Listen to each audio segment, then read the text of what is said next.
दोस्तों जब भी हम लोग कोई बिजनेस को शुरू करने की सोचते हैं, दिमाग में सबसे पहले क्वेश्चन आता है कि यार प्रोप्राइटरशिप फर्म बनाऊं, एक पार्टनरशिप फर्म बनाऊं या एक प्राइवेट लिमिटेड कंपनी बनाऊं। अगर मैं तीनों में से कोई भी चीज चुनता हूं तो उसका बनाने का खर्चा कितना आएगा, यानी कि सेटअप कॉस्ट कितनी आएगी और हर साल में कितना रुपया मुझे उसको पे करना पड़ेगा।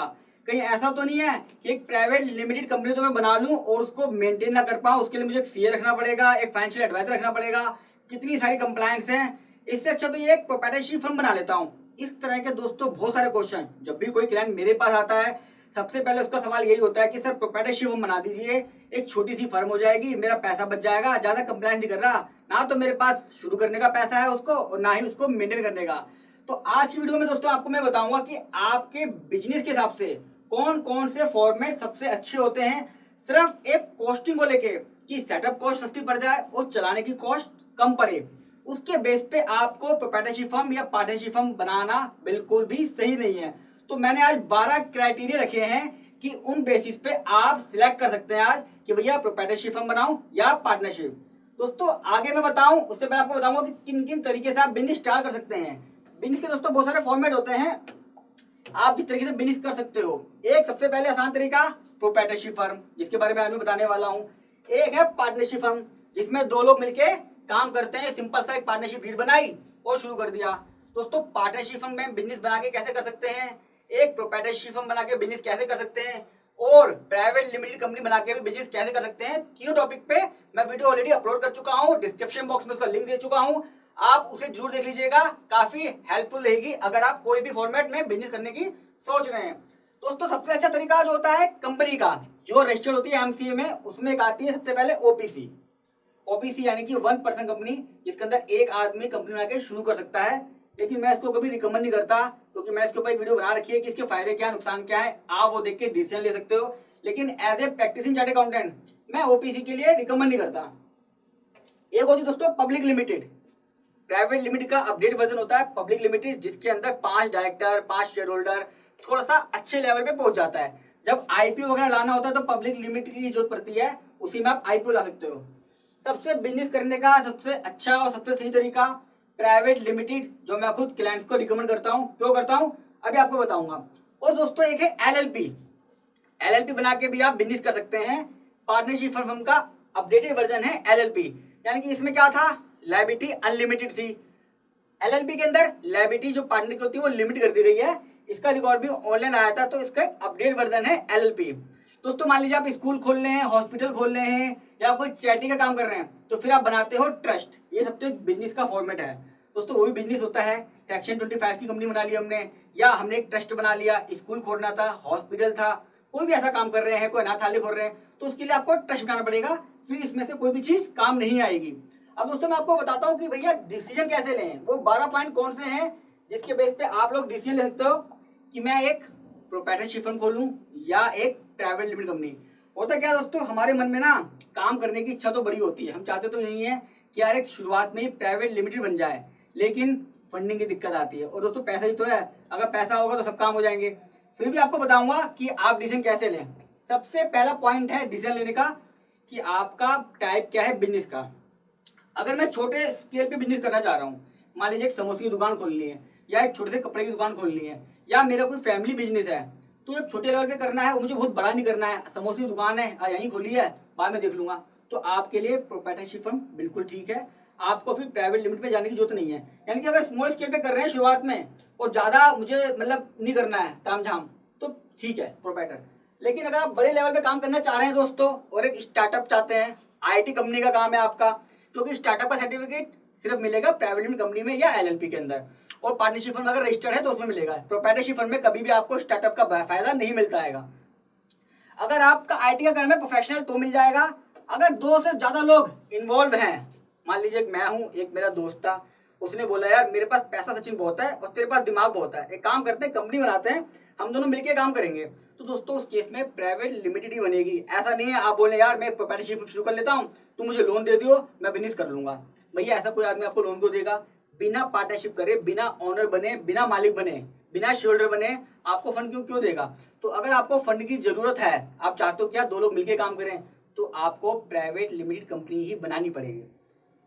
एक्सपोर्ट का इंपोर्ट का काम कर रहे हैं बीपीओ का, दोस्तों जब भी फॉरेन एक्सचेंज की इन्वॉल्वमेंट होती है तो हमेशा ध्यान रखिए प्राइवेट लिमिटेड कंपनी ही सबसे बढ़िया होती है, क्योंकि इसके अंदर कंप्लायंस बहुत सारी होती हैं फीमा के अंदर। जब आप पैसा मंगा रहे हो, बीपीओ का काम कर रहे हो, आरपीओ है या कुछ भी चीज ऐसी जहां से पैसा बाहर से आना है या पैसा बाहर भेजना है, तो एक लायबिलिटी का बहुत बड़ा स्कोप रहता है कि गलती हो गई अगर फीमा के अंदर तो भैया लायबिलिटी अनलिमिटेड हो जाएगी इस केस में, प्रोप्राइटरशिप फर्म के केस में। तो आपको अगर बिजनेस इस तरह का है तो आपको फिर प्राइवेट लिमिटेड की ही कंपनी बनानी पड़ेगी।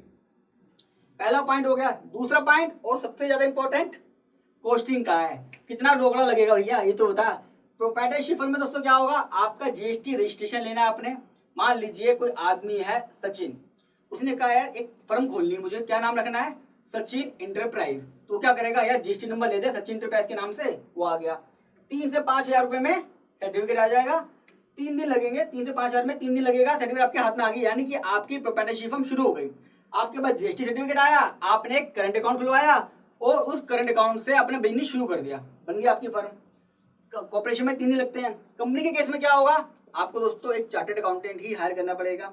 वो आपका मेमोरेंडम और आर्टिकल बनाएगा, आर्टिकल ऑफ एसोसिएशन बनाएगा, कंपनी का इनकॉर्पोरेशन सर्टिफिकेट बनाएगा। जैसे बच्चे का डेट ऑफ बर्थ सर्टिफिकेट होता है, इसमें लिखा होता है कि बच्चा कौन से हॉस्पिटल में था, कब पैदा हुआ, उसका टाइम क्या था, ऐसी कंपनी का मिलता है एक सर्टिफिकेट ऑफ इनकॉर्पोरेशन। जो वीडियो मैंने कंपनी की बनाई थी कि कंपनी बनाकर बिजनेस कैसे कर सकते हैं, उसके बारे में मैंने डिटेल में बताया है। बनाने में खर्चा आता है इसका 10 से 15 हजार रुपए, थोड़ा सा ज्यादा है प्रोप्राइटरशिप फर्म के मुकाबले में, और 1 वीक लगता है इसे बनाने में। हालांकि हमने कई कंपनियां 2-2 दिन में बना रखी हैं, क्योंकि पूरा प्रोसीजर हमें पता हुआ है। यहाँ पे दोस्तों एक बात बताऊंगा कि सिर्फ थोड़ा सा फर्क है, यहाँ 3 हजार रुपये लगने हैं, यहाँ 15 हजार रुपये लगने हैं। तो क्या इस बेस पे मैं एक प्रोप्राइटरशिप फर्म बना लूँ? दोस्तों हो सकता है कि ये शुरुआत की कॉस्ट तो मुझे लग रही है, लेकिन जब मैं एक प्राइवेट लिमिटेड कंपनी बना लेता हूँ ना, एक अलग ही कॉन्फिडेंस होता है। मैं कह रहा हूँ जी मैं सचिन इंटरप्राइज का लाला हूँ, सचिन हूँ जी मैं, ये फर्क पड़ता है। और एक मैं बोल रहा हूँ मैं एबीसी प्राइवेट लिमिटेड का सीएफओ आया हूँ जी मैं। जब सीएफओ बोलता है कोई तो बहुत फर्क पड़ता है। हालांकि वो कंपनी आप ही की है, आप इसमें डायरेक्टर हो, शेयर होल्डर भी आप हो, घर की कंपनी की तरह से, लेकिन जब आप बोलते हो ना, क्योंकि कंपनी का अस्तित्व आपसे अलग होता है। प्रोप्राइटर के केस में तो लाला और प्रोप्राइटरशिप सेम होती है, पैन नंबर इसमें आप ही का चलता है सब जगह। आईटीआर भी आपके पर्सनल नाम से भरी जाएगी, यानी कि सचिन इंटरप्राइज की आईटीआर मेरे नाम से भरी जाएगी। लेकिन कंपनी के केस में कंपनी की आईटीआर अलग है, आप अलग हो। तो क्या होगा, आप बोलोगे भैया मीटिंग के लिए आया हूँ, सीएफओ आया है, कंपनी का डायरेक्टर आया है, कंपनी का सीईओ आया है, आप ही हो, कंपनी भी आपकी है, आप ही हो, लेकिन बहुत फर्क पड़ता है बोलने का। तो सिर्फ इनिशियल कॉस्टिंग के चक्कर में मैं ये डिसीजन ले लूँ क्या प्रिपरेशन बना लूँ, तो वो गलत है। यहाँ दोस्तों एक बात और कहूँगा मैंने आपको बोला 10 से 15 हजार, अब आप कहोगे यार ऑनलाइन तो सर 7 हजार की बन जाती है। दोस्तों कभी भी ऐसे जैसे काम जो होते हैं, जो फाइनेंशियल वाले होते हैं, कभी भी ऑनलाइन मत कराइए। बहुत सारी चीजें होती हैं। जब कोई मेरे से कंपनी बनाता है, मैं उसके अगले 5 साल के प्लान समझता हूँ, टर्म समझता हूँ, क्या क्या डायरेक्टर बनेंगे, शोल्डर कौन बनेंगे, उनका प्रोफाइल क्या है, पूरी प्लानिंग करते हैं हम। उसके हिसाब से डिसीजन लेते हैं कि भैया कंपनी के अंदर क्या ऑब्जेक्ट रखने हैं और क्या ऑब्जेक्ट नहीं रखने हैं। क्या उसको स्टार्टअप का सर्टिफिकेट लेना है, अगर स्टार्टअप का सर्टिफिकेट लेना है तो भी वो चीज का पॉइंट हम इसके अंदर डालते हैं, ताकि उसे स्टार्टअप की फंडिंग लेने में दिक्कत ना आए। वरना हमारे पास स्टार्टअप के इतने केस आते हैं, एक भी लोग कंपनी जब बनाते हैं उसके अंदर ऑब्जेक्ट डालते ही नहीं है, और हमें बाद में वो अमेंड करने पड़ते हैं, अननेसेसरी डिले होती है। और जो इन्वेस्टर है वो भी कहता है यार इसने तो क्लोज डाला ही नहीं, यार इन्वेस्टर का फायदा क्या है, स्टार्टअप क्लोज ही नहीं इसके अंदर, तो हम इसमें इन्वेस्ट करेंगे। तो जहां आपने 10 से 15 हजार रुपए बचा तो लिए यहाँ पे प्रोप्राइटरशिप बना के, लेकिन कितनी दिक्कत आती है आगे जाके कि भैया आप सीएफओ नहीं बोल पाते अपने आप को। तो कई बार मेरे केस में क्या हुआ, वो कहता है सर फंड की दिक्कत है, मन तो मेरा प्राइवेट लिमिटेड कंपनी का ही है। आप एक सिंपल सा काम कर दीजिए, आप उससे सीधे से बात कर लीजिए कि यार कंपनी सर मैं आपसे बनवाना चाहता हूँ, मैं प्राइवेट लिमिटेड कंपनी ही हूँ, लेकिन मेरे पास फंडिंग की दिक्कत है, आप मेरी कंपनी बना दीजिए, 15 हजार रुपये ले लीजिए, 1-2 साल तक मैं आपको पैसे नहीं दूंगा, जब मेरे पास पैसा आ जाएगा, सेल बढ़ जाएगी, कुछ हो जाएगा, तब ले लीजिए। बहुत सारे केसों में जब मुझे लगता है यार कि आदमी नहीं दे पा रहा है, मैं भी इस तरह की दोस्तों हेल्प कर देता हूँ कि ठीक है यार सेटअप कॉस्ट दे दे, रनिंग कॉस्ट में दिक्कत आएगी, 1-2 साल बाद देख लेंगे, 3 साल बाद देख लेंगे। तो इस तरीके से आप इसमें शिफ्ट कर सकते हो। रनिंग कॉस्ट, बनने का खर्चा पता चल गया मेरे को। अब मेरी रनिंग कॉस्ट कितनी आएगी, प्रोप्राइटरशिप फर्म के केस में दोस्तों क्या होगा, आपने जीएसटी नंबर लिया तो जीएसटी की रिटर्न चाहिए, बस 1 साल में आईटीआर जाती है उसकी, 15 से 30 हजार का खर्चा पड़ता है बेसिक। हो सकता है कि आपकी सेल 20 करोड़ की हो गई, 25 करोड़ की हो गई, तो ये बढ़ जाएगा। लेकिन जब आप प्राइवेट लिमिटेड कंपनी बनाते हो, जीएसटी रिटर्न तो जाएगी मंथली, उसकी टीडीएस की रिटर्न जाएगी, इनकम टैक्स की रिटर्न भी मैंडेटरी है। प्रोप्राइटरशिप के केस में मैंडेटरी नहीं है। अगर आपकी टैक्सेबल टर्नओवर नहीं है, यानी कि आपकी इनकम 2.5 लाख तक की है, तो नहीं जाएगी, ना बैलेंस शीट बनेगी अगर ऑडिट नहीं है तो। लेकिन इस केस के अंदर बैलेंस शीट मैंडेटरी है, इनकम टैक्स की रिटर्न भी मैंडेटरी है, और 1 साल मतलब कि हर साल आरओसी में एक रिटर्न जाती है रजिस्टर्ड ऑफ कंपनीज के अंदर। दोस्तों वहाँ भरना जरूरी होता है, जितनी भी बैलेंस शीट है, जितने भी डाटा है, वो सब उसके अंदर अपलोड करना पड़ता है हमें। यानी कि इनकम टैक्स के बाद एक और आइडिया जाती है कंपनीज एक्ट के अंदर। उसका खर्चा दोस्तों मैं मोटा मोटा मान के चलता हूँ 45,000 से 50,000 का आता है, अगर आपकी टर्नओवर 1-2 करोड़ के आसपास है तो। अब यहाँ पे क्वेश्चन एक और भी आता है कि सर मैंने एक प्राइवेट लिमिटेड कंपनी तो बना ली, मैंने पूरे साल कोई काम नहीं करा, कुछ भी नहीं करा, सिर्फ बैंक अकाउंट खोला हुआ है, तो कितना खर्चा आएगा? दोस्तों कम से कम एक कंपनी को चलाने का खर्चा मेरे हिसाब से 20 से 25,000 रुपये का आता है। उसकी पूरे साल की कंप्लायंस देखना, डायरेक्टर की केवाईसी देखना। बहुत सारे लोग, मेरे क्लाइंट तो बहुत सारे हैं जो इसके में कंपनी बना लेते हैं और डर के हमारे कंप्लायंस नहीं कराते हैं कि यार साल के 25,000 देने पड़ेंगे। पता क्या होता है, डायरेक्टर के केवाईसी डीएक्टिवेट हो जाते हैं, उनके जो दिन होते हैं वो डीएक्टिवेट हो जाते हैं, कंपनी का स्ट्राइक ऑफ हो जाता है और वो 5 साल के लिए डिस्क्वालीफाई हो जाते हैं किसी भी कंपनी में डायरेक्टर बनने के लिए। उनका दिन नंबर ही सस्पेंड हो जाता है। अब होता क्या है, 1 साल तो मैंने निकाल लिया, अगले साल मेरे पास बड़ा अच्छा ऑफर आया कि आपका प्लान बड़ा अच्छा है, हम आपको अपनी कंपनी में इन्वेस्टर बनाना चाहते हैं, आपको डायरेक्टर बनाना चाहते हैं। अब होगा क्या, मेरा दिन सस्पेंड हो गया यार, क्यों, मुझे खर्चा बचाना था। अब मैं 5 साल के लिए वेट कर रहा हूँ, या तो भाग रहा हूँ कि सर मेरा दिन ठीक करा दो, दिन ठीक करा दो। जब हम बोलते हैं तब तो सुनते नहीं, सोचते हैं यार सीए पैसे मांग रहे हैं। तो ये जो कंप्लायंस है, थोड़ी कंप्लायंस ज़्यादा है, लेकिन इन्हीं कंप्लायंस की वजह से इसका बोलते हैं कॉर्पोरेशन, यानी कि कॉर्पोरेट वर्ड्स, और इन्हीं वजह से काम मिलता है कंपनी को ज़्यादा as compare to proprietorship firm. तो तीसरे पॉइंट के बेस पे भी दोस्तों आप डिसीजन ले सकते हो कि यार मुझे रनिंग कॉस्ट अपनी कम रखनी है तो मैं प्रोप्राइटरशिप फर्म खोल लेता हूँ। अगर थोड़ा सा मैं मैनेज कर सकता हूँ कंपनी को, प्राइवेट लिमिटेड कंपनी को, तो मैं प्राइवेट लिमिटेड कंपनी ही खोल लेता हूँ। सेटअप कॉस्ट पता चल गई मेरे को कि यार सेटअप इतना लगेगा, हर साल की रनिंग कॉस्ट इतनी लगेगी, अगर कोई भी काम नहीं करूँगा प्रोप्राइटरशिप के अंदर कोई खर्चा नहीं आएगा, लेकिन कंपनी का खर्चा है ही 15 से 20-25,000 के आसपास, डिपेंड करता है सीए टू सीए। दोस्तों अगला है इनिशियल इन्वेस्टमेंट, यानी कि अगर मैं प्रोप्राइटरशिप फर्म खोलूंगा तो क्या होगा, जीएसटी का सर्टिफिकेट आ गया मेरे पास सचिन इंटरप्राइज नाम से, उसका मैंने जीएसटी सर्टिफिकेट ले लिया और उस जीएसटी सर्टिफिकेट से मैंने अपना एक करंट अकाउंट खोल लिया। उस करंट अकाउंट के अंदर दोस्तों डिपेंड करता है कि कुछ बैंक में 2,000 मिनिमम बैलेंस है, कुछ जगह 5,000 है, कुछ जगह 10,000। तो यहाँ पे आपको 10,000 से करंट अकाउंट खोलना है, आपका बिजनेस प्रोप्राइटरशिप के अंदर शुरुआत हो गई। कंपनी के केस में क्या होता है दोस्तों, डिपेंड करता है कि आप कितनी कैपिटल से कंपनी खोलना चाहते हैं। मिनिमम 10,000, प्राइवेट लिमिटेड के केस में 10,000 रखनी पड़ेगी आपको। 10,000 से जितना मर्जी 1 करोड़, 2 करोड़, 5 करोड़, 50 करोड़, 100 करोड़, जितना मर्जी कर सकते हो आप।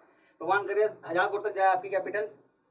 इसके अंदर दोस्तों 2 पार्टनर हैं, मान लीजिए 2 लोगों ने कंपनी शुरू करी, उसने कहा यार 1 लाख कैपिटल रखनी है, तो 50,000 वो मिलाएगा, 50,000 में, मान लीजिए 50-50% है, तो 50,000 वो बैंक अकाउंट में जमा करेगा, 50,000 मैं बैंक अकाउंट में जमा करूंगा। तो इस तरीके से आपकी प्राइवेट लिमिटेड कंपनी का अकाउंट खुलता है और शुरुआत में इतनी पैसा वो भी आपको लगाना पड़ेगा। अगर आप 10,000 लगाएंगे तो 5,000 मैं जमा कराऊंगा, 5,000 वो जमा कराएगा। मैं हमेशा इसमें रिकमेंड करता हूँ दोस्तों, जब मैं कंपनी बनाता हूँ, अथराइज कैपिटल को हमेशा 10 लाख रुपए रखिए कम से कम, और पेड अप को कम से कम 5 लाख। अगर 5 लाख नहीं है आपके पास तो कम से कम 1 लाख रखिए। 10,000 से कभी भी स्टार्ट मत करिए। थोड़ा सा फर्क पड़ता है साइकोलॉजिकल कि यार एक प्राइवेट लिमिटेड कंपनी बना ली मैंने, काम में कहाँ पे लिया आया, लाला पे यार 10,000 रुपये पे ही, तो वो सही नहीं है। तो कम से कम जब भी आप प्राइवेट लिमिटेड कंपनी बनाए, अथराइज कैपिटल कितने रखेंगे, 10 लाख। बहुत फर्क नहीं पड़ता, सिर्फ 500 रुपये का फर्क आता है कॉस्टिंग में। तो 10 लाख रख के पेड अप रख लीजिए 1 लाख की।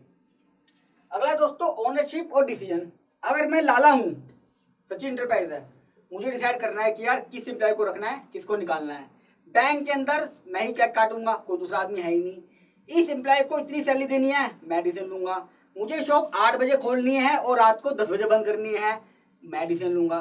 कोई कन्फ्लिक्शन भी नहीं है, भैया मैं अकेला ही तो हूँ दोस्तों। मैं वहाँ बात नहीं कर रहा हूँ कि वहाँ फैमिली में पूछ लेगा, वो बात अलग है, लेकिन फाइनली डिसीजन कौन लेगा, प्रोप्राइटर, मतलब जो मालिक है वही तो लेगा डिसीजन। यानी कि मैं सचिन इंटरप्राइज में अगर मैं हूँ तो मैं डिसाइड करूँगा कि हाँ भाई सब कुछ मेरे ये है, और झगड़ा भी नहीं होगा। डिसीजन भी मुझे लेना है, अप्लाई भी मुझे करना है, अगर कोई गलती हो गई वो भी मेरी होगी, सब कुछ मुझे करना है।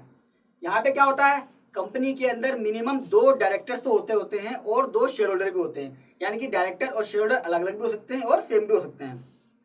इसके ऊपर मैं एक वीडियो बनाने जा रहा हूँ कि भैया डायरेक्टर्स और शेयर होल्डर क्या होते हैं और दोनों की लायबिलिटी क्या क्या होती है और किस तरह से इसको मैनेज किया जा सकता है कि भैया अगर मैं शेयर होल्डर नहीं हूँ डायरेक्टर बन गया हूँ, अगर डायरेक्टर नहीं हूँ तो शेयर होल्डर बन गया हूँ, तो फर्क क्या क्या है वो वीडियो जरूर देख लेना।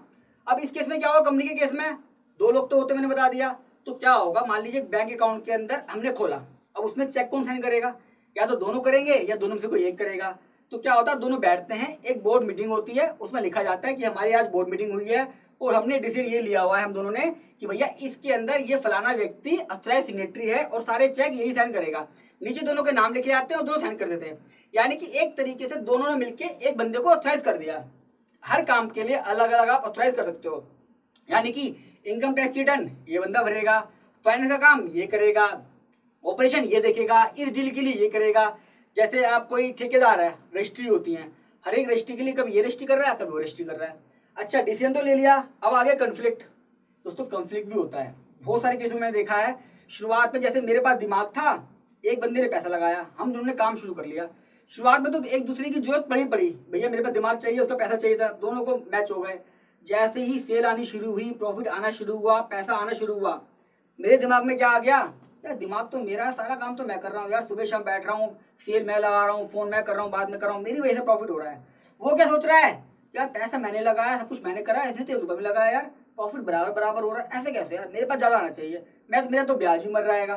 तो यहाँ पे कन्फ्लिक्ट आ जाता है। लेकिन दोस्तों यहाँ पे एक बात बताऊंगा बहुत बड़ी आपको मैं, बिजनेस ऐसे ही बड़े नहीं होते। अगर इतनी छोटी सोच हम रखेंगे एक प्राइवेट लिमिटेड कंपनी बना के, तो कभी भी बड़ा नहीं बन पाएंगे। छोटी मोटी चीज़ों पे चलता है कि भैया उसने इन्वेस्टमेंट करी है, लेकिन मेरा भी दिमाग चल रहा है, ये बात मुझे सोचनी चाहिए। उसको सोचना चाहिए कि यार दिमाग ये लगा रहा है, पैसे में लगाया, कोई बात नहीं, मेरे पैसे की क्या वैल्यू है अगर दिमाग नहीं लगा। और थोड़ा बहुत 10% 20% प्रॉफिट इधर उधर होगी, क्या फर्क पड़ता है, मिलके ही बिजनेस को बड़ा किया जा सकता है। मैं अपने क्लाइंट से हमेशा कहता हूँ। और शुरुआत में ही जब भी आप पार्टनरशिप फर्म बनाएं या आप प्राइवेट लिमिटेड कंपनी बनाएं, अपने डोमेन फिक्स कर लीजिए। 3 जने बन गए हैं, अब होगा क्या, झगड़ा होता रहेगा। वो कहेगा यार ये काम कम करता है, ये काम कम करता है, ये काम ज्यादा करता है। तो तीनों अपने डोमेन फिक्स कर लीजिए कि तू इनकम टैक्स का सारा काम देखेगा, फाइनेंस का काम तेरा है, बंदों से तू डीलिंग करेगा, कस्टमर से, और ऑफिस का काम मैं देखूंगा। कोई भी किसी के काम में हस्तक्षेप नहीं करेगा। हाँ, एडवाइस दे सकता है, जब ज्यादा नुकसान होगा तब आप हस्तक्षेप कर सकते हो, इंटरफेरेंस कर लीजिए। लेकिन अगर हर काम में इंटरफेरेंस करेंगे दोस्तों, वहां पे फिर कन्फ्लिक्शन आएगा। जब कन्फ्लिक्शन आएगा तो आपकी सारी मेहनत बेकार चली जाएगी और कभी भी आप बड़े आदमी नहीं बन पाएंगे। अगर इस तरह की सोच शुरुआत में रखेंगे कि हाय मेरी वजह से पैसा आ रहा है, अरे ये मेरा पैसा खा रहा है, तो इन चीज़ों को बाहर निकालिए।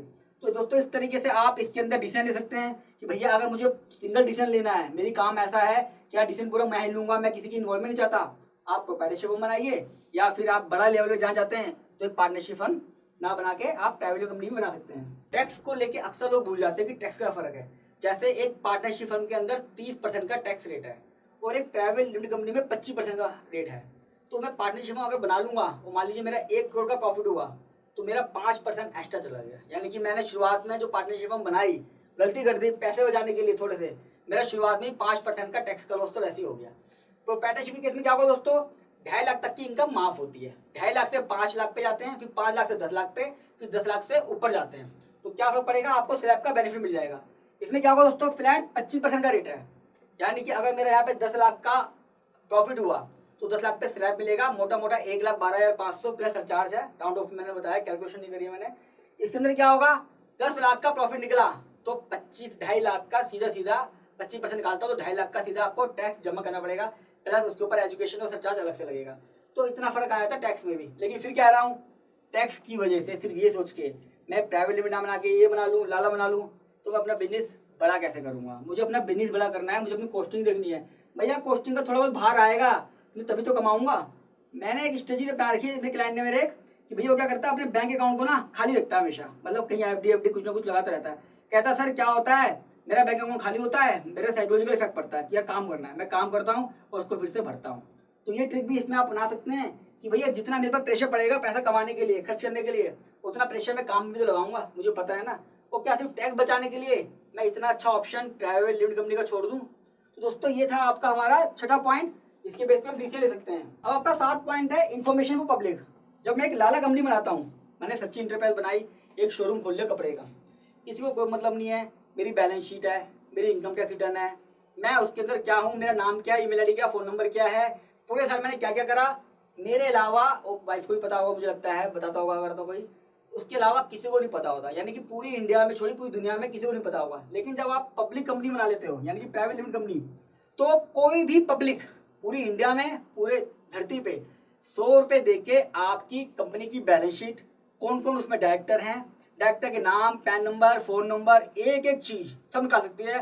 बैलेंस शीट में ये निकाल सकती है कि भैया आप कितने पैसे साल सैलरी ले चुके हो, कितना आपका खर्चा है, कितनी इनकम है, कौन कौन से डायरेक्टर कब आए, कौन कौन से डायरेक्टर ने रिजाइन दिया, उसमें शेयर होल्डर कौन कौन है, कब कब शेयर ट्रांसफर हुए, यानी कि आप सुबह से लेकर शाम तक पूरे साल कोई भी काम करेंगे, इसके अंदर कोई भी व्यक्ति उसको एक्सेस कर सकता है। अब दिमाग में क्वेश्चन आता है कि इसका फायदा है कि नुकसान है। भैया अगर कोई एक्सेस कर रहा है तो क्या दिक्कत है, मैं कोई गलत काम थोड़ा कर रहा हूँ, मैं एक ट्रैवलिंग कंपनी बना रहा हूँ। कभी भी मैं बिजनेस करता हूँ सबसे पहले मैं बोलूंगा या कोई फ्रॉड थोड़ा कर रहा हूँ, ऑनलाइन जाके चेक कर ले। यहाँ पे तो क्या होगा, कोई बिजनेस करना चाहेगा ना, इसके साथ लाला बोलेगा 20 करोड़ की टर्नओवर है मेरी, बोलेगा अच्छा दिखाई जरा बैलेंस शीट, कहेगा ये बैलेंस शीट, तो यार पता नहीं सही बोला झूठ बोल रहा है, शोरूम देख के लग तो रहा नहीं यार 20 करोड़ की टर्नओवर है। जब आप यहाँ बोलोगे, आप बोलोगे यार इनकम टैक्स की रिटर्न भी भरी है मैंने और एमसीए पे बैलेंस शीट अपलोड करी है, डाउनलोड करके चेक कर ले। अब यहाँ पे कोई अपलोड तो गलत नहीं करेगा ना, पूरा पब्लिक डोमेन होता है। तो चीज़ का ध्यान रखना है कि इसका नुकसान नहीं है, फायदा है। दोनों चीज़ अब एक्सेस हो जाती हैं तो इन चीज़ों में हेल्प मिलती है, बिजनेस को बढ़ाने में ट्रांसपेरेंसी रहती है। प्राइवेट लिमिटेड कंपनी के केस में ट्रांसपेरेंसी रहती है। आपसे कोई बिजनेस करना चाहता है, पूरी आपकी डिटेल निकाल लेगा, कहेगा हाँ यार बिल्कुल ठीक ठाक है, कंपनी बढ़िया है, सब जो बोल रहा है बिल्कुल ठीक है, इसके बिजनेस करेंगे। यहाँ पे हमेशा डाउट रहेगा, अरे यार पता नहीं ज़्यादा ठीक बोल रहा है यार, 20 करोड़ की सेल है, खाली बोगस सेल तो नहीं है कहीं, कभी हमसे पैसा लेने के लिए सेल बढ़ा दी उसने। रेस्ट्रिक्शन, थोड़ा सा ये पॉइंट आपको परेशान करेगा।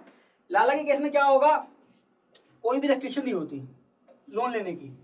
उसको आज पैसे की जरूरत पड़ी, उसने अपने वाइफ से कहा 5 लाख रुपए ट्रांसफर कर दियो, पापा से बोला 2 लाख ट्रांसफर कर देना पापा जी, अपने दोस्त से बोला यार 5 लाख रुपए चाहिए स्टॉक के लिए ट्रांसफर कर दियो, पैसा अकाउंट में ले लिया, बात खत्म, और आगे आके पे कर दिया।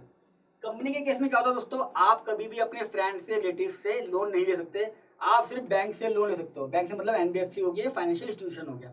इसका रीजन क्या है दोस्तों, कंपनी एक बॉडी कॉर्पोरेट्स है। लोग क्या करते थे, लोन ले लेके एंट्री खड़ी करते थे, मतलब बोगस लोन, तो ये काम बंद कर दिया है, अब आप लोन नहीं ले सकते। एक और है इसके अंदर, लाला पता क्या करता है, अपना करंट अकाउंट को बिल्कुल पर्सनल अकाउंट यूज कर लेता है। बच्चे की फीस भी उसमें से जा रही है, पिज्जा का खर्चा भी उसमें से हो रहा है, बिजली का बिल घर का भी और ऑफिस का भी सब चल रहा है, मतलब सब कुछ इसी में से हो रहा है। लेकिन प्राइवेट लिमिटेड कंपनी में ऐसा नहीं कर सकते।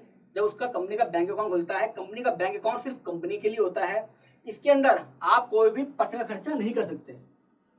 ऐसा नहीं आपने उसमें घर का अपने बिजली का बिल भी दे दिया, टेलीफोन का बिल भी घर का दे रहे हैं, बच्चे की फीस भी दे रहे हैं, पिज्जा खाने का है वो भी स्वैप कर दिया कार कंपनी का। क्यों, कंपनी का अस्तित्व बिल्कुल अलग है, इसकी आइडेंटिटी, इसमें ट्रांसपेरेंसी बहुत अच्छी रहती है। इसी वजह से इसका नाम है कि भैया कंपनी का जो अकाउंट है वो कंपनी का ही होता है, उसी बिजनेस के लिए यूज किया जाता है। यहाँ पे दोस्तों एक बात बताना चाहूंगा आपको, प्रोप्राइटरशिप केस में जितने भी लोग प्रोप्राइटरशिप खोलते हैं, आपको लगता है कि इस वीडियो के बाद मैं प्रोप्राइटरशिप फर्म खोलूंगा, आप अपने करंट अकाउंट तो जरूर खोलिएगा। सबसे पहले मैंने जो वीडियो बनाई थी प्रोप्राइटरशिप फर्म वाली, उसमें बताया था, और उसके अंदर सिर्फ अपने बिजनेस से रिलेटेड ही खर्चे करिए, उससे रिलेटेड ही अपने डेटर्स का पैसा लीजिए, क्रेडिटर्स को उससे पेमेंट कीजिए, ताकि जो आपका सीए है उसी की बैलेंस शीट बनाए। अब मेरे पास पता क्या होता है, लोग मेरे को बैंक स्टेटमेंट भेजते हैं, मैं उनसे पूछता रहता हूँ क्या करा, कहेंगे सर ये 700 रुपये का पिज्जा खाया था मैंने, ड्राइंग में डाल दो, सर मैंने ये किया था, ये कर दो ये कर दो। यानी कि आप अपनी पर्सनल ट्रांजैक्शन को भी मेरी बैलेंस शीट में लाते हो। और एक तो मुझे दिक्कत होती है, भाई मेरा काम बढ़ गया, मैं आपसे पैसे ज़्यादा लूंगा, तो जब आप इस तरह से मेंटेन करेंगे अपने करंट अकाउंट को, तो क्या होगा, सीए के पास या जो भी आपकी अकाउंटिंग कर रहा है उसके पास प्रेशर भी कम रहेगा, और सिर्फ आपकी बिजनेस की बैलेंस शीट बनेगी। आपको चाहिए कि भैया करंट अकाउंट मैंने बना लिया, हर महीने 15,000 20,000 में अपने सेविंग अकाउंट में ट्रांसफर कर दूं, सिंगल एंट्री रखिए, ताकि एक इजी रहे मेंटेन करने में। वरना क्या होगा, आपका कल को केस लगेगा, आपकी सारी ट्रांजैक्शन, बच्चों की फीस भी उससे जा रही है, एलआईसी भी उससे जा रही है, घूमने गए के ट्रैवल में वो भी उससे पे कर दिया, पिज्जा डोमिनो सब इसके अंदर चल रहा है। तो कम से कम इसको पर्सनल अकाउंट मत बनाइए। अगर आपने प्रोप्राइटरशिप फर्म भी खोल ली है मान लिया, और आपने करंट अकाउंट खोल लिया है, तो करंट अकाउंट को सिर्फ बिजनेस के लिए यूज करिए, उसमें एक भी सिंगल ट्रांजैक्शन पर्सनल मत करिए, कुछ भी हो जाए। कई बार क्या होता है, डेटर का पैसा आना है, आपने अपना पर्सनल अकाउंट दे दिया, तो पर्सनल अकाउंट में पैसा आ गया और वहीं पे अकाउंटिंग चल रही है, आप उस सीए को बोल लो वो पैसा वहां आ गया था। तो कम से कम इस अकाउंट को बिल्कुल बिजनेस की तरह यूज कीजिए, जैसे कंपनी यूज करती है। तो होगा क्या, आपके पास पैसा नहीं था, आपने ये ना बना के ये बना ली है, आपने ये जो यहाँ पे जो होना था वो आपने यहाँ फॉलोअप कर लिया, यानी कि मैंने कंपनी वाली चीज यहाँ फॉलोअप कर ली है। जिस तरह यहाँ खर्चा नहीं कर सकते, मैं यहाँ पे खर्चा नहीं कर रहा हूँ। क्या होगा, आपको डबल फायदा होगा, मैनेज करने में आसानी होगी। अब दोस्तों आपको मैंने पॉइंट बता दिया 8 रिस्ट्रिक्शन का भी, उससे आप डिसीजन ले सकते हैं। अब पॉइंट आता है मेरा 9वां, इन्वेस्टमेंट इन बिजनेस में। मैंने एक लाला कंपनी बना ली, मैंने शोरूम बना लिया, मैंने कहा यार शोरूम मेरा बहुत चल रहा है, बराबर में जगह खाली पड़ी है, वहाँ पे अगर मैं जगह ले लूँ तो मेरा काम डबल हो जाएगा। अब होगा क्या, मैं किसी से पैसा मांगूंगा कि यार पैसा लगा लो, कहेगा हाँ यार सब कुछ बढ़िया है, सही कह रहा है, बिल्कुल एक एक चीज ठीक है, मान लिया, कहेगा पैसे ही लगा रहा है मेरा, क्यों यार मैं लोन को दूंगा तेरे को, मेरे को ओनरशिप दे आता है, कहेगा ओनरशिप कैसे दे दूँ यार, मैं अकेला आदमी हूँ, रजिस्ट्री तो होगी नहीं बिजनेस में, स्टॉक भी तेरे नाम पे नहीं आएगा, तो क्या होगा, यहाँ पे इन्वेस्टमेंट पॉसिबल ही नहीं है। कंपनी के केस में क्या होगा, मान लीजिए मेरी कंपनी थी, मैंने एक मॉल में शॉप ले ली कपड़े की और मैं चाह रहा हूँ बराबर में एक और आ जाए, तो मैं किसी को प्रपोजल भेजूंगा, वो बोलेगा क्या करेगा, तो मैं बोलूंगा यार 1 लाख के शेयर हैं, 1 लाख के शेयर और आपको इशू कर देता हूँ, तो क्या होगा, आप भी कंपनी के मालिक बन जाएंगे। जब कंपनी में मालिक बनेंगे तो सारा काम जो कंपनी में होता है उसके मालिक वो भी बन जाएंगे। तो यहाँ पे क्या होगा, ये इंटरेस्ट लेगा दिखाने में कि हाँ यार एक प्राइवेट कंपनी है, इसमें तो इन्वेस्टमेंट आराम से हो जाएगी, मैं पैसे दूंगा उसके बदले मुझे शेयर इशू कर देगा और फिर पैसा मैं दे दूंगा, आराम से काम करता है, मैं मालिक हूँ, सब चीजों में इन्वॉल्वमेंट होगी। लाला में क्या होगा, आप उसके बैंक अकाउंट में पैसा दे दोगे ना, तो आप अथॉराइज्ड सिग्नेटरी हो, कुछ नहीं हो, आप शुरुआत में इंटरेस्ट दिखाओगे। यानी कि लाला के केस में, यानी कि प्रोप्राइटरशिप के केस में इन्वेस्टमेंट पॉसिबल नहीं है। टेंडर, प्रोप्राइटरशिप के केस में बड़ी दिक्कत आती है टेंडर्स में। जब भी टेंडर्स निकलते हैं ज्यादातर प्रायोरिटी प्राइवेट लिमिटेड कंपनी को मिलती है। क्यों मिलती है, इसका रीजन क्या है दोस्तों, प्राइवेट लिमिटेड कंपनी के अंदर सब चीज ट्रांसपेरेंस होती है, यानी कि ऑनलाइन सब कुछ मिल जाता है, एक्सेल डेटाबेस, ऑनलाइन आप चेक कर सकते हो, ईमेल आईडी, फोन नंबर, एक सिन नंबर डाला, मैं आपको वीडियो बनाई जो मैंने इसको अंदर दिखाया है, एक कंपनी का नाम डाला, सिन नंबर डाला, पूरी डिटेल कोई भी चेक कर सकता है बिना पैसे दिए कि भैया इस कंपनी के अंदर सेक्रेटरी कौन है, इसकी ईमेल आईडी क्या है, फोन नंबर क्या है, इसका रजिस्टर ऑफिस क्या है, इसकी पेड अप कैपिटल कितनी है, कब कब डायरेक्टर चेंज हुए, सब आ जाता है। तो थोड़ा सा कॉन्फिडेंस आता है, तो यहाँ पे थोड़ा इजी पड़ जाता है टेंडर मिलने में, सब चीजें पता चल जाती हैं कि यार ये फ्रॉड नहीं करेगा। इसको दे दिया मान लीजिए प्रोप्राइटर को टेंडर, टेंडर ने ले लिया, शुरुआत में काम करके भग गया, अब हम ढूंढते फिर रहे हैं कहाँ है इसका रजिस्टर ऑफिस, कहाँ है, इसमें कौन कौन मालिक है, क्या कुछ पता ही नहीं है, क्योंकि ऑनलाइन तो कुछ है नहीं। लायबिलिटी, अक्सर लोग इसमें गलती कर देते हैं, प्रोप्राइटरशिप मैंने बना तो ली, शुरुआत में मेरे को पैसा कम तो पड़ गया, लेकिन क्या मैंने ध्यान दिया कि मेरी लायबिलिटी क्या है। प्रोप्राइटरशिप के केस में लायबिलिटी अनलिमिटेड होती है। अब लायबिलिटी से क्या मतलब है दोस्तों, मान लीजिए मैंने 1 करोड़ का लोन लिया प्रोप्राइटरशिप फर्म में, मैंने बिजनेस में लगाया, लेकिन हुआ क्या, वो लोन डूब गया। अब जब लोन डूब गया तो बैंक वाले आपसे रिकवरी करेंगे, आपके बिजनेस से भी रिकवरी करेंगे, आपकी पर्सनल असेट से रिकवरी करेंगे, जिसने गारंटी दी है उससे रिकवरी करेंगे, यानी कि आपके घर के बर्तन तक बिक जाएंगे। इस केस में लायबिलिटी अनलिमिटेड होती है प्रोप्राइटरशिप के केस में। लिमिटेड टू शेयर, जब प्राइवेट लिमिटेड कंपनी बना लूं और वहां पे मान लीजिए मैंने 1 करोड़ का लोन ले लिया, लोन मैंने ले लिया, मेरा बिजनेस नहीं चल पाया, उस लोन को मैं चुका नहीं पाया, तो क्या जो शेयर होल्डर है, दो मान लेता हूँ 1 लाख रुपए की शेयर थी, 50,000 मेरे शेयर थे, 50,000 रुपए के शेयर पार्टनर के थे मेरे, जो शेयर होल्डर था दूसरा, तो 50,000 तक ही लिमिट रहती है, यानी कि आपसे जो रिकवरी की जाएगी आपके शेयर के अमाउंट तक की जाएगी।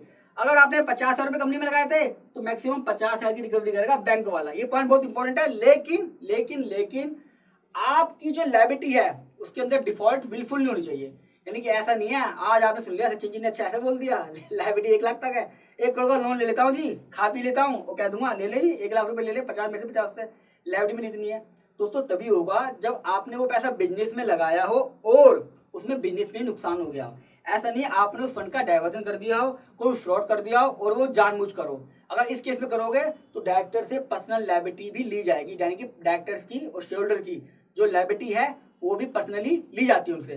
सिर्फ इस केस में नहीं ली जाएगी, आपने बिजनेस में लगाया था, पैसा डूब गया तो यह शेयर तक है। इस केस में अनलिमिटेड, इस केस में लिमिटेड।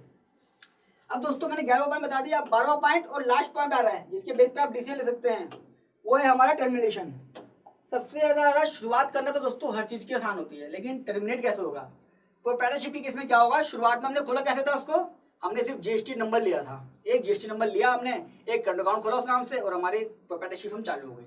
अब आपने उसे बंद करना है फर्म को, प्रोप्राइटरशिप को, तो कैसे करेंगे, सिंपल है, जीएसटी जो नंबर लिया हुआ है उसको हम सरेंडर कर देंगे, बैंक अकाउंट जो हमने लिया हुआ है उसको बंद कर देंगे, तो क्या होगा, मेरी फर्म बंद हो गई, सिंपल तरीका।